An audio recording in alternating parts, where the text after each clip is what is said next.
একজন নেতা যিনি কারোর প্রেসিডেন্ট ছিলেন না, তবু গোটা রাষ্ট্র তার ইশারায় চলে, যার সামনে প্রেসিডেন্টও মাথা নত করেন।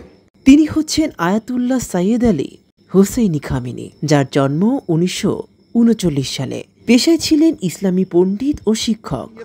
শুরু করেছিলেন ধর্মীয় বক্তৃতা দিয়ে, আর আজ তিনি আছেন পুরো ইরানের শীর্ষে। 1979 সালে ইরানে ইসলামী বিপ্লব হলো। ইমাম খোমেনি হলেন সর্বোচ্চ নেতা। 1989 সালে ইমাম খোমেনির মৃত্যু হয়। শূন্যতা পূরণে দরকার হয় একজন ধার্মিক, অভিজ্ঞ ও রাজনীতি বোঝা নেতা। তখন ইরানের একমাত্র নাম খামেনি। 35 বছর ধরে তিনি ইরানের সর্বোচ্চ নেতা। এই সময়ে তিনি মোকাবেলা করেছেন আমেরিকা, ইসরায়েল, ইউরোপ এবং আরব দেশ। তবু তিনি বলেন, আমরা আত্মসমর্পণ জানি না।